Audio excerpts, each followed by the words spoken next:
Well, hi there. I'm Adrian Salisbury, and to my side here is Ian. I know we look like we're in the same room. We had to do some quick last-minute green screening. Ian, great to have you on as ever. Thank you for coming.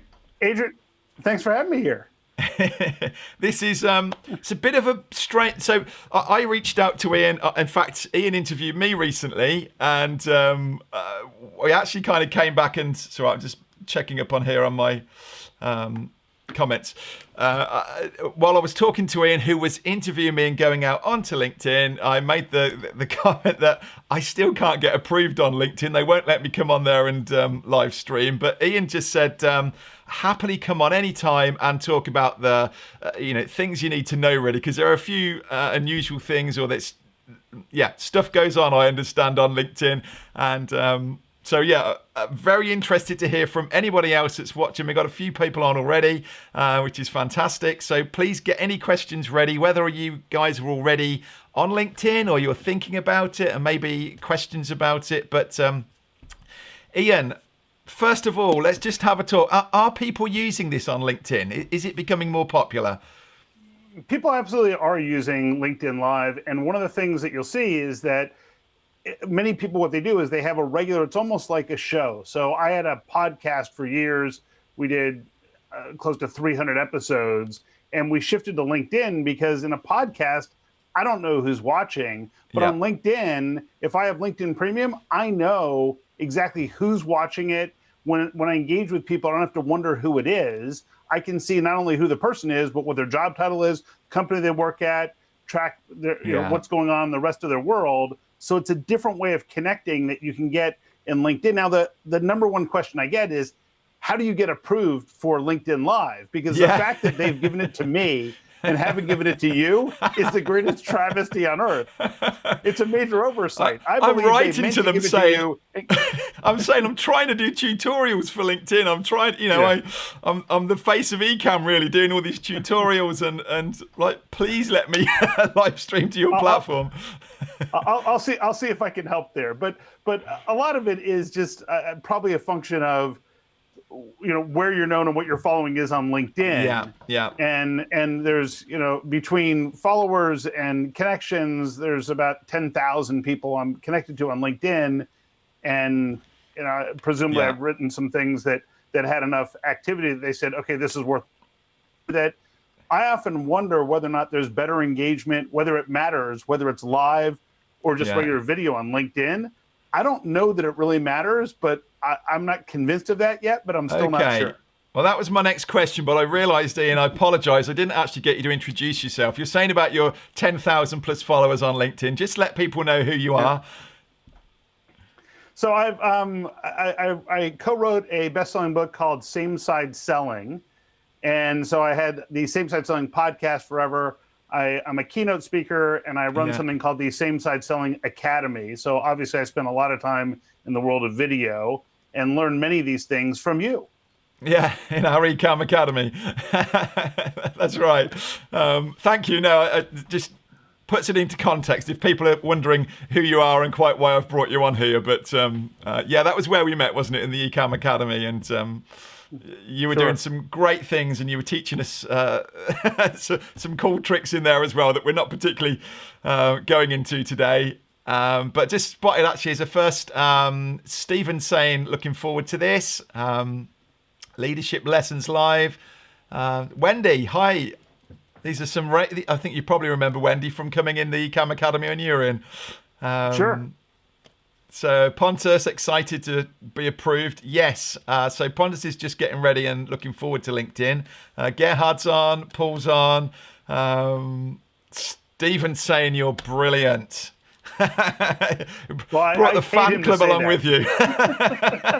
I paid him to say that, but it wasn't nearly as much as people would think I had to pay him, but I paid him to say that. Paul's just saying on here he's got 15,000 on LinkedIn and couldn't get approved. We post every Monday and Friday and still can't get approval.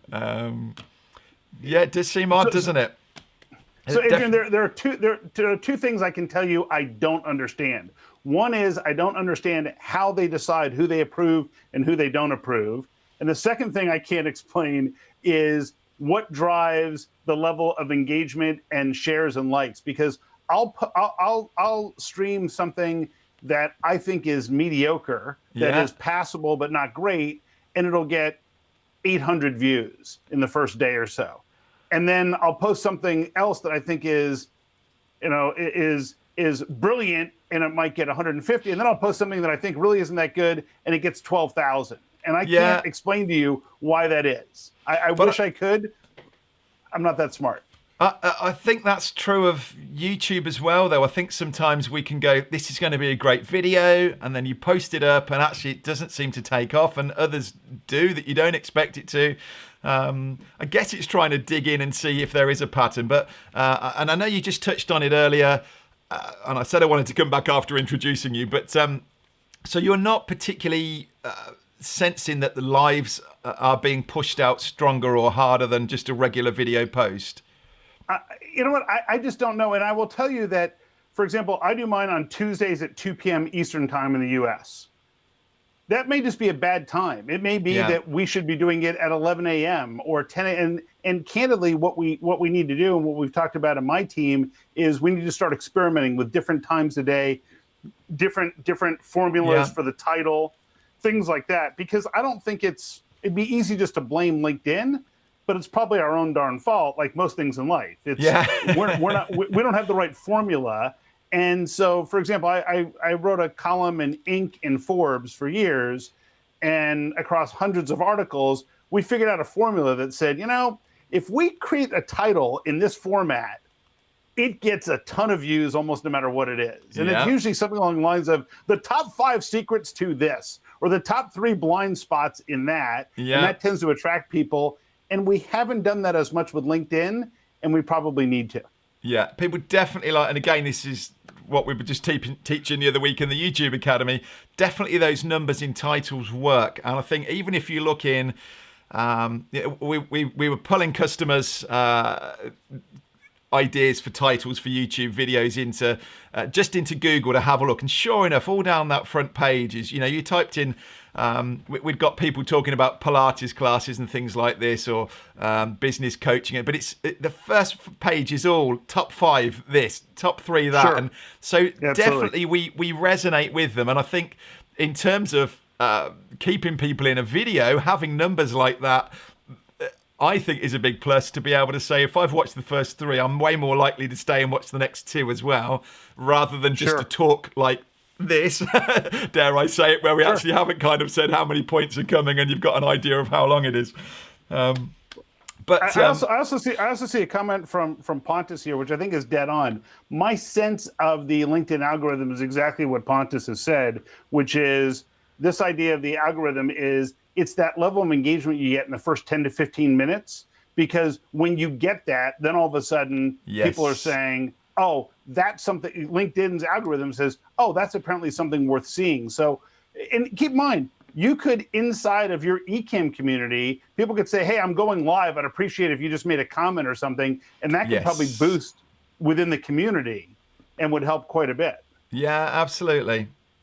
Okay. The other thing that's interesting is what I've also noticed, Adrian, is that and this is something that I see in LinkedIn, is when your first level connections comment, you get 1 level of engagement. Once your second level and then third level connections start commenting, then it changes things dramatically. Oh, really? Yeah. So how do we do that?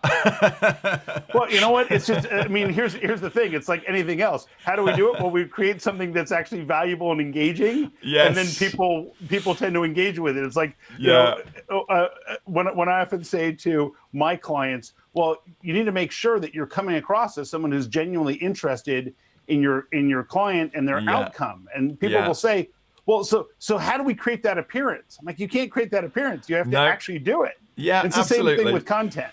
Yeah. So, okay, let's just talk about some of the things with LinkedIn then that are different. So, you at the minute are coming through.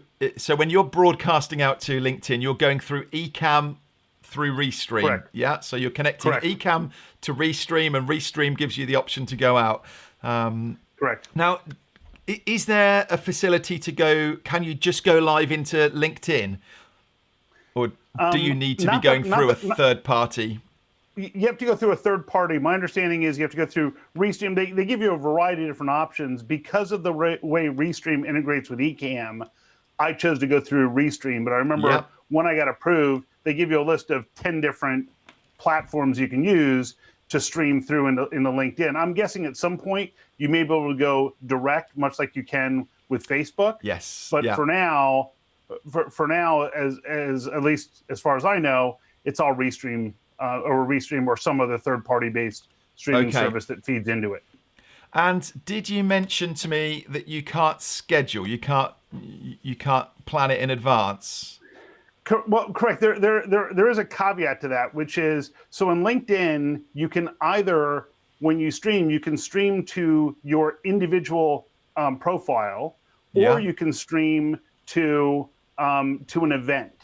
So early on, there's some people I know at LinkedIn, and they said, oh well, if you want to schedule it, and then you can set up an event, and then people will say they're going to attend the event, and then you stream into the event, which sounds fantastic. Yeah. The major exception is that it doesn't matter how many connections you have. The only people who are notified when you go live are the people who are signed up for your event. Okay. Now, what I could do is I could have an event that says that's an open-ended event, and I could say, oh, this is my Tuesday stream, but then I'm only hitting a small fraction of my audience for the people who signed up for the event. So the first time I did this, I had an amazing guest on. We did the whole interview, and in the end, there were, I think, 112 or something like that views. And I thought, how is that possible? And it just was merely the fact that no one else knew about it. It happened in that event, and no one outside of the event even knew it existed. Right. So that turned out to be a bad. Yeah, it is a frustration, and I know it used to be that the comments weren't coming through as well, and things like that. So like we're bringing this feed in now from YouTube and Facebook. You couldn't do that, but am I right that it does now? You can now bring in the feed. Absolutely, yeah. You can bring in the comments. So I'll often start by saying, "Hey, in the comments, type in where you're joining from, any questions that you have along the way." I'll have scrolling text periodically during my stream that says any questions or comments, post those below. Now keep in mind, that also triggers the engagement side, because now the LinkedIn algorithm sees people engaging with the video. Yeah, and that tends to be effective. I do encourage people to experiment better than I have, candidly, with different times of day, because originally my thought was, okay, we're going to do it every Tuesday at 2 p.m. Eastern time, and that way everyone knows when to expect it. Yeah. Well, once we saw that 2 p.m. Eastern time wasn't engaging people the way we thought, we haven't really deviated from that time. So I know it's a bad time, and we keep doing it, which is really not smart. No, that's I know Owen, who's joined me in the last few months, tells me this with YouTube, that there's a time where it says to you, this is the best time, this is the most, where you're getting the most views and things. So even for us in the UK here, 5 p.m. is when I've been doing things, which is 9 a.m. Pacific, 12 p.m. Eastern, and actually statistically 4 p.m. is better for us, an hour early. So presumably LinkedIn must be getting these same kind of stats. I guess it's still very new to the platform, whereas that is what YouTube do. So hopefully these things will all start filtering in, and it will get better. Sherry's just asking on here, isn't daily better? I would think it would be. It's like any other type of content. Here's what I would argue. If you do stuff daily, but your content, you don't have enough interesting content for it to be daily, then things will probably fall off. So as a friend of mine, go ahead. No, I was just going to say, it depends what you're teaching, doesn't it? If it's a quick roundup of things, or it's or very much coming on live and doing a quick Q&A or questions that have come in. But you're going to struggle to get some decent kind of pillar content videos and things out there daily. Well, and also I think that when you're doing something live, people are notified that says, here's this live going on, and then they tune into it.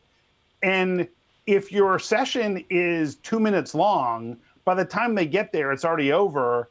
Then they feel like, oh, I'm not going to their session because it's over. So my thought is that you typically want to be at least 10 minutes. So that way there's enough time for people to come there, hang out, get their coffee, and engage, as opposed to if it's too short, you might lose people. Whereas other videos were taught keep them shorter, but in a live session where you're trying to get that engagement, I found that if you make it too short, by the time you're getting questions, you're done. Yeah. No, you got to have that time for, certainly if you're wanting for LinkedIn to be pushing that out for people to find you. Yeah, you kind of need that first 5 minutes just to let people, and you can see it with, whether it's Restream or Ecamm, you can see those stats. It takes a while for people to find you and come and join in. But at the same time, you can't be sort of starting that off going, well, no one's going to be here for the first 5 minutes, so we'll just sit and have a little chat.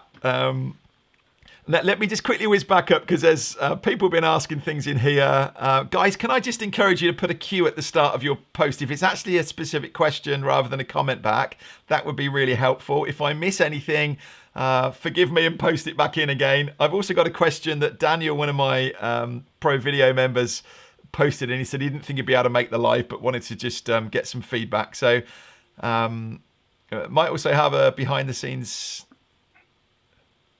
Okay, it would be good, Judy, having somebody that could do that. I mean, Ecamm makes it pretty good, like with a screen like this, for us to be able to just jump in and work through. Who's wilder? Hi, Andy. Learning how to work LinkedIn by engaging with people's posts. 5 to 6 a day. Yeah. Pass. I don't know really about that. LinkedIn is totally new to me, really. I say new. It's just one of those that I kind of sit out there, and I think you've got to pick, haven't you, and go, which one do I go for? Which one do I go strong on? I think you can get totally overwhelmed with all these platforms. And for me, LinkedIn has been the one that I think I probably personally relate to the least. So it's been the one that I've held back on. And I think Adrian and Brian's got a good question, which is, where do we go to apply at LinkedIn? I don't have the URL handy, but I know it's a easily Googleable thing. Yes, which is, if where do I apply for LinkedIn Live? There's a form and a process that you submit this form, you go through a process. It's somewhat a black hole, so you drop it off, and then eventually I got notified that yes, you're in. But but I wish I knew more about what the actual criteria was. I did get an email back from them saying, it's been submitted for review. They did actually say it would help your case if you were regularly posting videos there, and I haven't done. so I do think of original content. So we're actually going through a month of trying to create some content at the moment. So and I understand you need to keep applying. Yes, Sherry, that's certainly what I'm trying to do. How to maximize your lives on LinkedIn, what works best during, what can I do after engaging my community? Good question, Pontus. Any thoughts really on that, Ian? I would think in advance trying to post out and let people know about it, as you mentioned earlier, creating this event.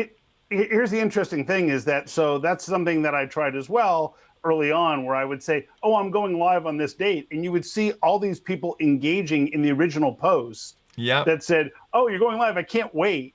And then the best thing you could do is you could include a post or a link in the original post that took you to the new session, but it was an extra hurdle. So unlike in Facebook, where when Adrian says he's going live, he schedules it in Facebook, and then you get notified, you click on that link, it's all self-contained. LinkedIn, it's a little bit disjointed right now, and I think it creates some confusion, because I would see people commenting in the original post saying I was going live about the live. So it was like, it became disjointed, and I kept trying to figure out, okay, let me go back and edit the original post and include the link to the original one. And it just, it gets a little bit convoluted. So there are some aspects of it that are phenomenal. There's some other things that I'm sure they will tweak over time. So, and again, then for afterwards, as Pontus is saying, once you've created that live, You can be driving people back, Pontus, absolutely, and be putting little snippets in, putting little images and thumbnails up there, or just Absolutely. maybe teasing people with a small part of it or a question and say, that's what we covered on this live. Come over and check out the replay.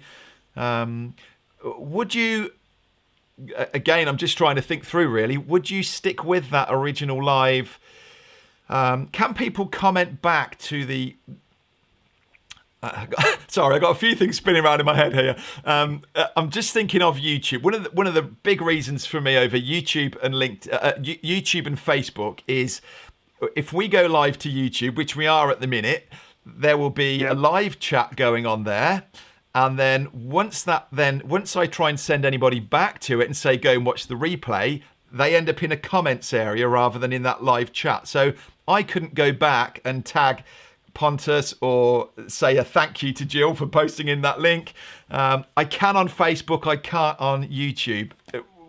How does it work in LinkedIn really? If you've done a live, are they just comments below like Facebook does? There are comments below, and it gets a little bit tricky because there's a way to navigate through LinkedIn so you can get to the comments and interact, because what will happen is it'll bring you to the live and it starts showing the video and it shows you the real-time comments and you want to get to it, and there's a kind of convoluted way that you have to get into the actual post. You can see the comments in a straight way because it assumes that, oh, you want to interact with this live or with this video as it's playing, and then you'll see the comments come in the time they came in live. Automatically in real time. Exactly. And to me, I'm looking at it as once it's recorded, I don't really care when they come in. At that point, I want to be able to interact with those people and comment back. So you can comment back. It just gets a little bit, goofy.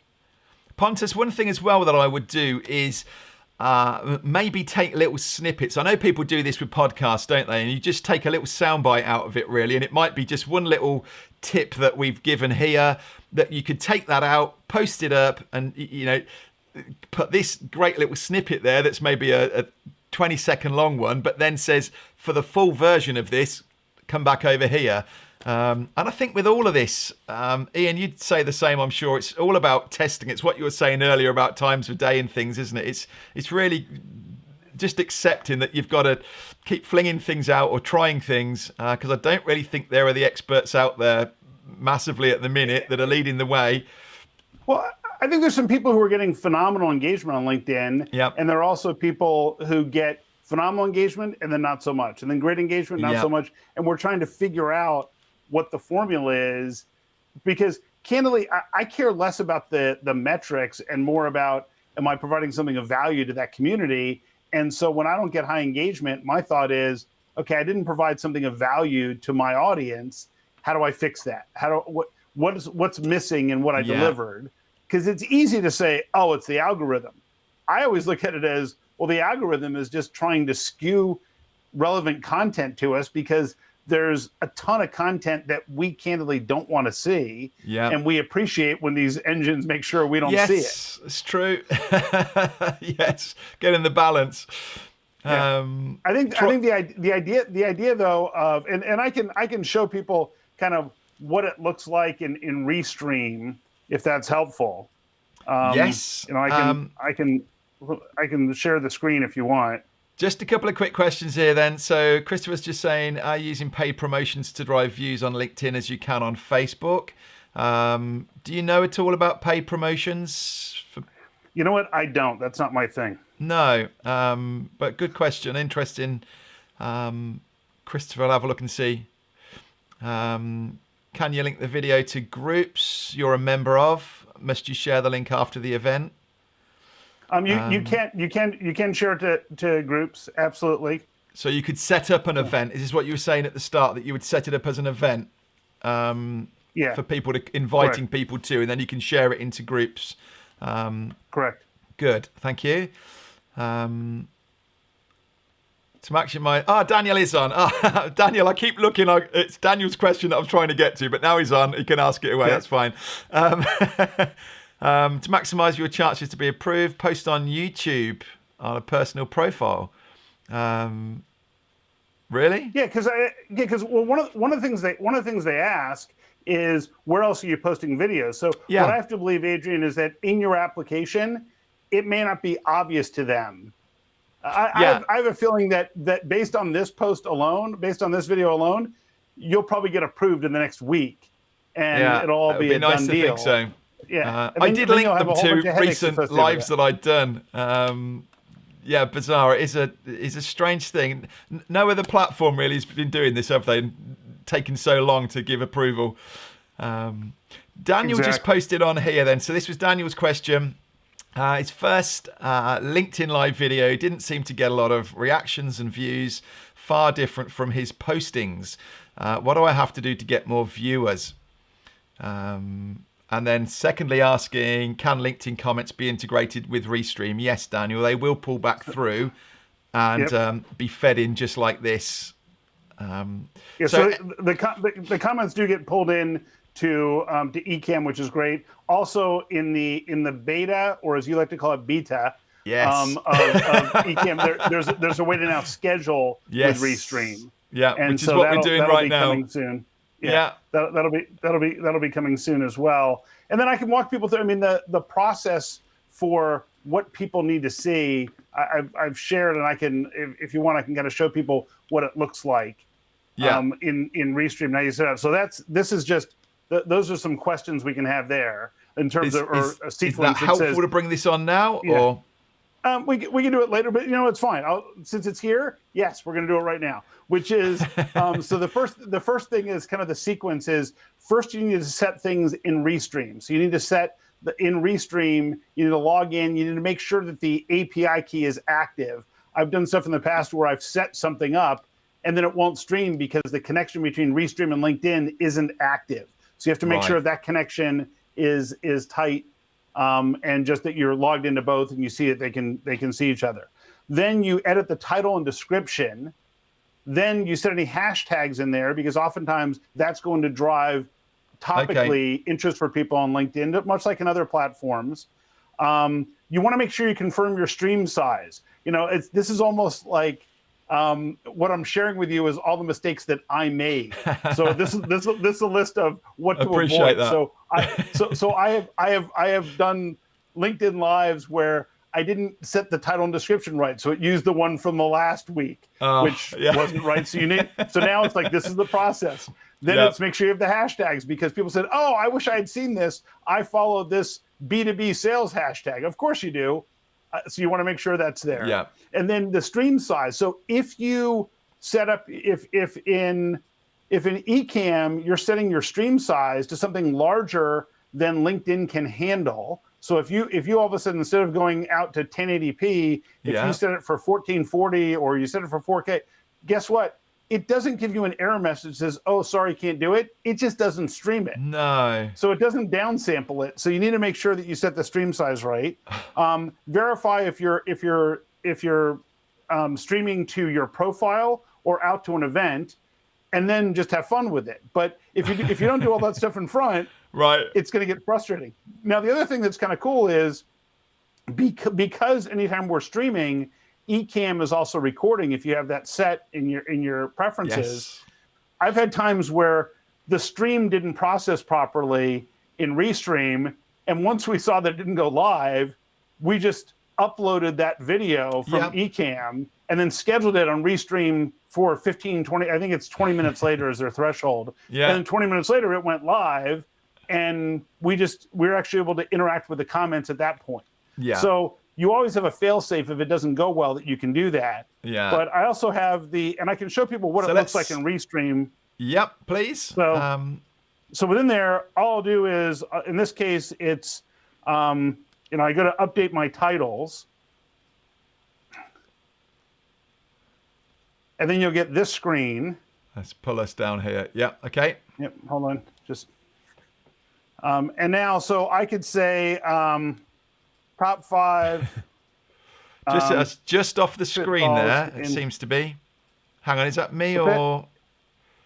Hang on a second. I've got... It's because I'm using it a different way, actually. Right, I'm sharing the screen. Let me back it off a little bit. Hey, I can do this, actually. Don't worry. I brought it in got it? instead of as a screen share. I brought it in as a camera view, so that's why it's slightly off. Yep. Have you got it now? So this is Restream itself, isn't it, that we're in? This is so I'm logged into Restream. So you can see up here in the title bar, it's got Stream. So I've got the title now is Top 5 Pitfalls in LinkedIn Live Streaming. Yep. And the description is, join Ian and Adrian Salisbury as they discuss ... And then I would put in, hashtag B2B sales, hashtag video, whatever, things like that. Okay. And then once I update that, Yep. you'll see that it'll show up now on the bottom of that's where it, this is where it is. And then you can see the details below. And Restream will conveniently add in their own little promotion once it goes live. So they'll say stream via Restream or something along those lines. I was just seeing what's going on. I don't quite get why we sliced off the side of that there. Yeah, okay. So that keeps the... Yeah, so this is the same as exactly what I've done here, actually, anyway, with going out to Facebook and YouTube. You do exactly the same thing. Exactly. So and this is what you were saying earlier, you're starting... So those who are used to using Restream anyway with Inside Ecamm, if we're scheduling out to other places, then yeah, this is the procedure: is that you go in and put in this title and description, then and this is what you were saying earlier to make sure that you update it. Yeah, because otherwise it's just going to use whatever you had last time. It'll just use your last one. And then inside of Ecamm, what would happen is, and I mean, I could share my Ecamm screen if you want, but I think people get the gist. Yeah, that's fine. They'll know where that is. So if I was streaming using Restream, all I have to do is say, as I pick Restream, and then it just goes from there. I mean, there's nothing else.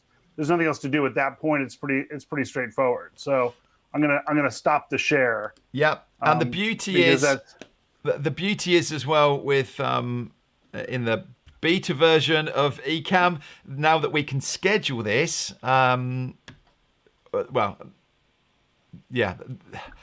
We just said we can't schedule it in LinkedIn, didn't we?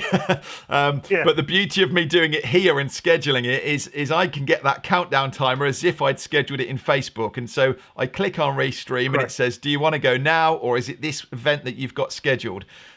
So that's proven to be really useful. And keep in mind, if you're hosting an event, then obviously you can schedule it in LinkedIn and do it as an event. It's just, I experimented with using events to get people to sign up for the event, which is the weekly LinkedIn Live, and then be notified. The problem is that you're going to hit a small fraction of your connections doing it that way. Yeah. So it's just trying to, I guess... I mean, I, for instance, sent an email out to people just about this to say, hey, come and join me over on Facebook or YouTube. So I guess you can be doing that as well as another way if you've got emails from people and pointing them in. Pontus is just asking there about size 720. You're saying 1080 is okay. So I have mine set for. In fact, I'm gonna verify right now where my settings are, but I'm pretty sure mine is set. My stream size is set at 1080p, and it works. Now, I believe that in LinkedIn, it's actually streaming at 720, similar to what Facebook does. Yeah. But obviously it can process but it won't that. kick I think you when you go above that, it just says no, too much. Yeah. And keep in mind, all these things are fluid and they're going to change because people are going to eventually say, well, I want to see everything in 4K. Yes. And then that'll change. Right now, I think a lot of these sites are trying to contain bandwidth, contain storage where they can. Yeah. So they want something that's slightly smaller. Yeah, go ahead. No, I was going to say, I think it depends where people are viewing. I know there's been a massive increase in people that are watching YouTube on TVs, for instance, in the past 18 months. I don't think we probably would be sitting on a TV watching a Facebook or a LinkedIn in the same way. But so I think because YouTube knows people are there and they're wanting these bigger high definition TVs, then they will allow you to live stream in 4K. But there's not a lot of point if it's where are people watching from. Yep, and I see Eamon had a question about people who are really rocking live video for business audiences. What I will tell you is what we often look at is the sheer numbers, but here's the interesting part: is I've done some of these lives where I've gotten 500 views instead of 50,000 or 100,000 views. Yeah. But I've gotten, well into 5 figures, pushing 6-figure pieces of business through those. So if you're hitting the right audience, it really doesn't matter how many people you're getting, especially in the business side of the world. If you get engagement from someone who says, wow, that makes a lot of sense, and we need to reach out to those people because I think they can help us. Yeah. Then if you only hit 150 people, if I said to you, hey, what if you could attract 100 people who are your ideal client around a topic you're really good at helping them? Of course, everyone would raise their hand and say, yeah, I'd love to do that. Yeah, yeah. But the problem is in social media, we get so tied to the metrics and the vanity metrics of how many views. I mean, it's interesting. I remember I typically pre-COVID would speak to audiences of hundreds or thousands of people on a near weekly basis. Yeah. And I remember getting engaged to give a talk to a group of CEOs, and there was weather in the area, and 3 people showed up. And people said, "Oh, what a waste." I said, "Well, no, actually, I ended up over the next 9 months doing almost $200,000 in business with those 3 people." So they've made the effort to come. People, yeah. If you get the right people who are there, don't be tied to the metrics and all the vanity metrics. Instead, look at, are you reaching the right people? Because if you have a niche market, and I know you teach this in the YouTube Academy, it's a matter of, look, you're not trying to attract everybody, you're trying to attract your people. Yes. Yeah, absolutely. And as you said right at the top, that's all about doing great content and people going, and actually Daniel, who's there I've been talking with Daniel about this. Actually, I want people to see me go live and go, oh, it's Adrian, this is going to be good, because they just know that there's going to be some good content coming. So when Eamon, for instance, is saying he's got people that keep popping up and they're saying they're going live, that's not connecting with him because he's not thinking this is worthwhile. And I've referenced Mari Smith as a perfect example of this. If I see Mari's going live, I go, I need to watch this. This will be good. It's always, there's a new tip. There's something new that's just been updated on Facebook or Instagram that makes me, so I think to get to that place where people are going, Ian has just gone live, I need to get this. This will be a really good, so maybe more about those, I'm going to go live every day. But when you do go live, you know that you're going to be bringing value to your niche audience. Sure, and with all content, Adrian, what it comes down to is, what are the problems you're solving for your audience? So the content that gets the greatest engagement. If I said, "Oh, I'm going live and I have this new offering," no one's going to care. No. But if I said, "Here are the 3 biggest pitfalls that people make when it comes to outbound sales," they're probably going to say, "Oh, I want to learn about that." Or learn how one company went from 20% to 95% of their team hitting their numbers within 1 year. People say, "Oh, I'd like to know that." Yeah. Because I'd love to figure out how to fill that gap. That's right. But if in essence, if your LinkedIn topic is see how cool I am, don't be surprised that nobody shows up. Yeah, that's right. Which can be the case sometimes if we are just chasing down getting content out because we've been told we need to put something out today, and I haven't really got anything, but I'll put something out. Daniel, I know Daniel was really keen to do some vertical posts, like we would have an Instagram, a story post really with that vertical. Do you know if that's possible? Can you log in from a phone and see it as full screen? You know what? I've done all mine in landscape, and all the ones I've seen have been landscape. Yeah. Which doesn't mean that you can't do it in portrait. I just haven't seen anyone do it that way. Which maybe you could have a go for us, Ian. Because Ecam will let you. We can give that a shot. Yeah, well, we can give that a shot and see what it looks like. Yeah. I know that when you post a video on LinkedIn, it's generally looking for that to be landscape. And I wonder if Daniel's tried to post vertical, just a regular video on LinkedIn and see how that plays. Yeah, good idea. Yeah, whether it ends up just filling in black borders on the sides, Exactly. whether you turn it around or not. Fantastic. Now, we'll whiz through these because I don't want to keep you too long, Ian. Appreciate you coming on and just giving us some insights to this. I mean, this is a classic of it, really, is that I know my audience want to know about this and I can't help because I got no experience. So I really appreciate you just offering to come on here. This isn't anything you're selling, or there's not a course at the end of this that Ian's about to suddenly sell you. He just genuinely came on and said, if I can help, very glad to come on. So just want to get that in and thank you for that. How to maximize the number of people who are going to be notified. So that just comes down to, theoretically, everybody you're connected to gets notified. So I know that I get notified from people. I don't necessarily tune into their lives, but I get notified every day from dozens of people who are going live. Yeah. And so I don't know if LinkedIn throttles that back. I believe it's everybody who is either a connection or who follows you gets that notification. Good, thank you. Not using paid promotion. Do you recommend?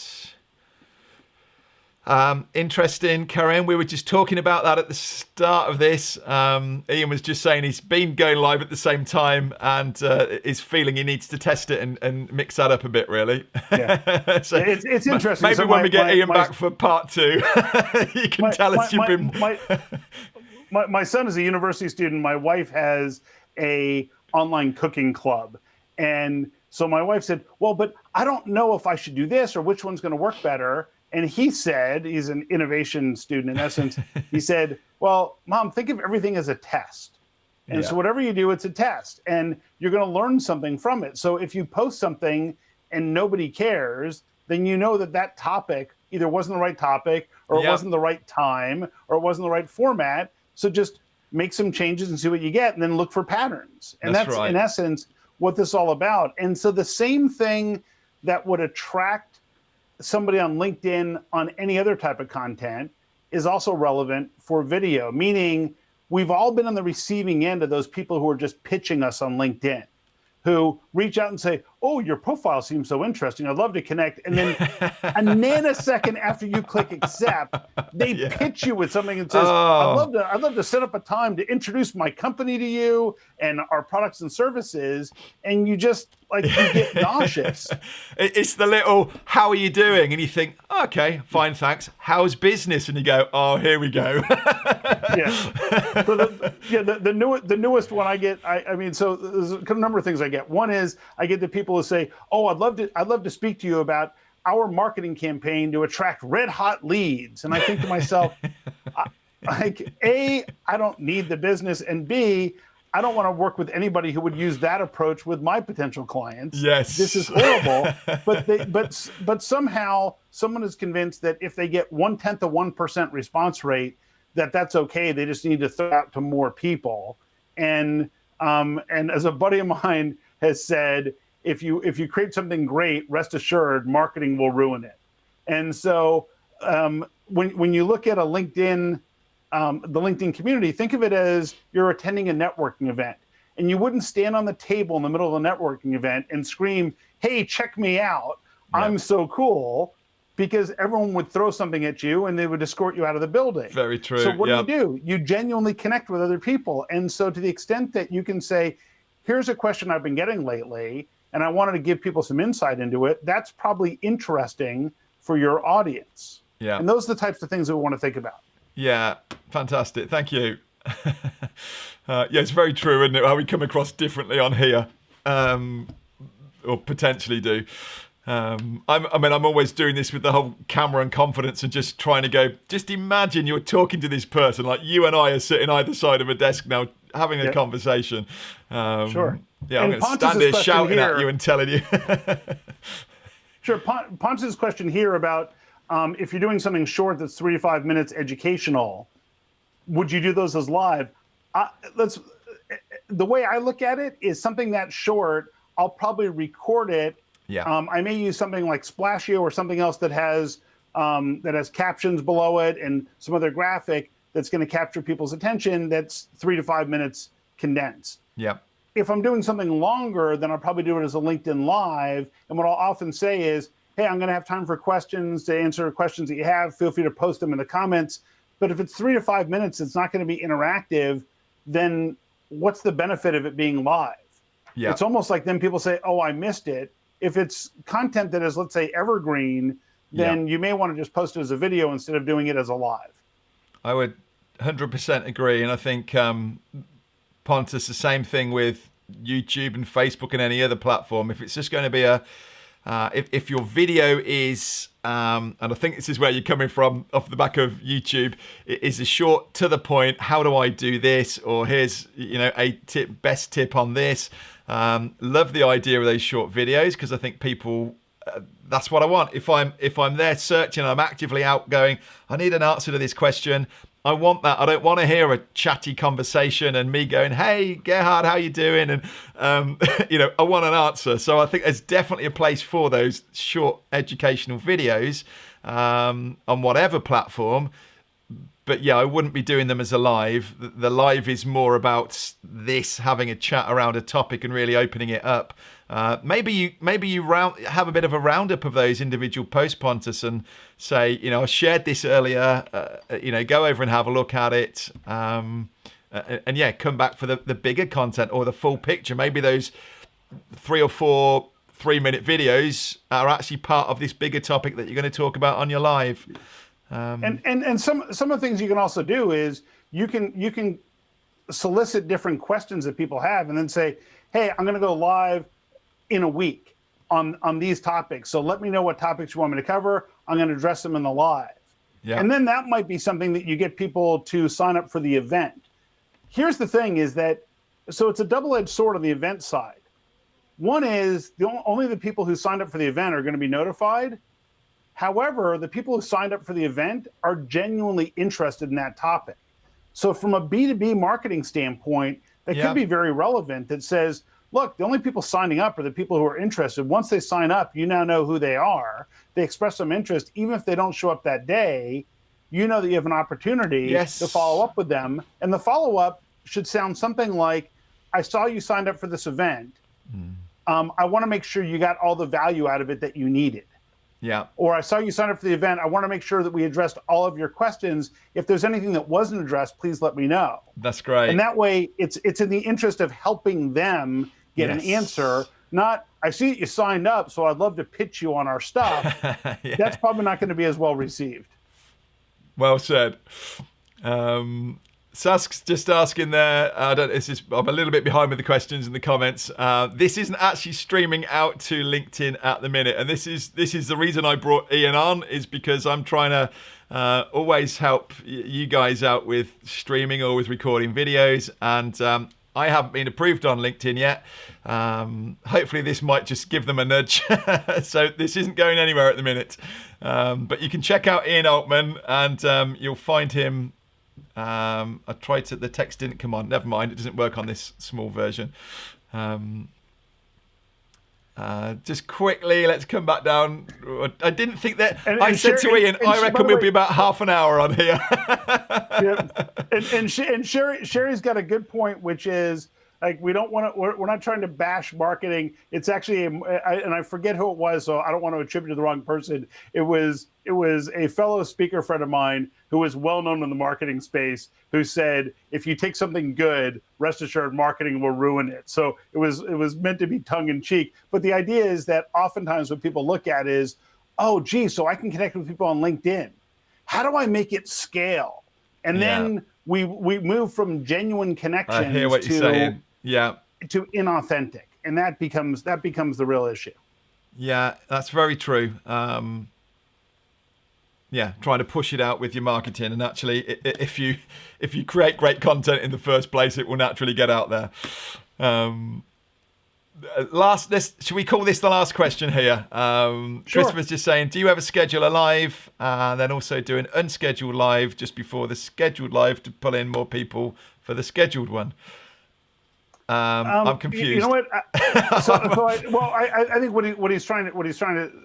I think what he's suggesting is, do you schedule something, then do unschedule that says, oh, go to this other one. The problem is that until your live actually goes live, there's no link to it. So unlike in Facebook, where you schedule a live and there's a link that people can go to right away, they say, hey, Adrian Salisbury is going to go live at this date and time in Facebook, and they can click to it. In LinkedIn, it only shows up in your profile. So what happens is, as soon as you go live, you want someone on your team to tag that and promote it to the top of your profile. So you can tag inside of LinkedIn and say, I want this to be featured on the top of my profile. Okay. And that way people can easily find it, because I've had people who say, yeah, I was trying to tune in, but I don't know where to go. And it's horrible, because if people are interested, but they can't find it. And it's just little things like that I'm sure LinkedIn will work out. Yeah. And right now it's just a little bit more confusing. So might that be a reason to do a little 1 minute countdown at the start to give you time, if you are on your own, to do that, to just be able to go, sure, right, absolutely. Let me quickly do that and tag it. And then actually it's behind the scenes while a little intro's counting down. That's a great idea. Yeah, so I tend to do a 1 minute countdown. At one point, I did a 3 minute countdown. What you realize is people tune in and say, I'm not waiting 3 minutes is an eternity. It's too long. Yeah. I know you tend to do a 30-second countdown, like for this today. You know what? I think, once again, these are all tests and experiments to figure out what works for people. Oh, this is one of the first times we've done this. Quite often, certainly within our academies, we'll do a 4 minute countdown, but people are in a group, they're ready to go, and actually that bit of conversation at the start's great when people are going, oh, I'm loving this, I'm really excited, and definitely, and we always set those timers in advance of if we're saying we're going live at 4 o'clock, then we start it at 4 minutes before 4 o'clock, so when people turn up on the hour, they haven't missed anything. But yeah, it's exactly what we've been saying through this. I think it's just a case, whether it's times, whether it's seeing if you want to do live or just pre-recorded videos. At this stage, really, on LinkedIn, I think it's just a case of seeing what's working and have a go, and mixing up the titles and things as well, and the content. But yeah, it's I certainly know one of my friends. I think when it was first starting, he got on early, really, and he said I was amazed at the interaction he got when he went live on LinkedIn rather than when he'd been doing it on his Facebook page. So it's all there to try, and I think I would certainly love those of you guys that have been on here. Please keep in touch and let us know how you're getting on with this. If you want to go away and try some of these things, please come back in and let us know how you're getting on. Maybe you can come on and be a guest as well, and let us know how you're doing on LinkedIn. But Ian, really appreciate you coming on and just being very honest with us about your experience. You bet. And the thing is that I wanted to focus on the things that were a pain for me early on that I solved. Yeah. Because I want people to avoid those same things. And anybody, if you've got additional questions for me, or you want to experiment with things, you can connect to me on LinkedIn. Just mention that we connected through Adrian's group. Yeah. And that would be fantastic. And or however you want to reach out, you can just contact me. I'm always happy to help. Yeah. Thank you very much. No, really appreciate it, Ian. And as I said, just to say again, for those of you that are watching, Ian didn't come on. Quite often someone will approach you and say, hey, I've got something new, or I've got a course coming up. Can I come on and talk about it? Not the case. Ian just very genuinely went, I'd love to help, if it's something I can offer, because you're not able to at the minute. So a huge thank you, Ian, for just taking the time out. I didn't think we'd take an hour, but we have. Appreciate that. And thank you to you guys as well for showing up and give us your questions and thoughts. Please keep the conversation going. So thank you so much, Ian. You bet. Thanks, Adrian. We'll see you soon. Thank you very much, guys. Hope you enjoyed this.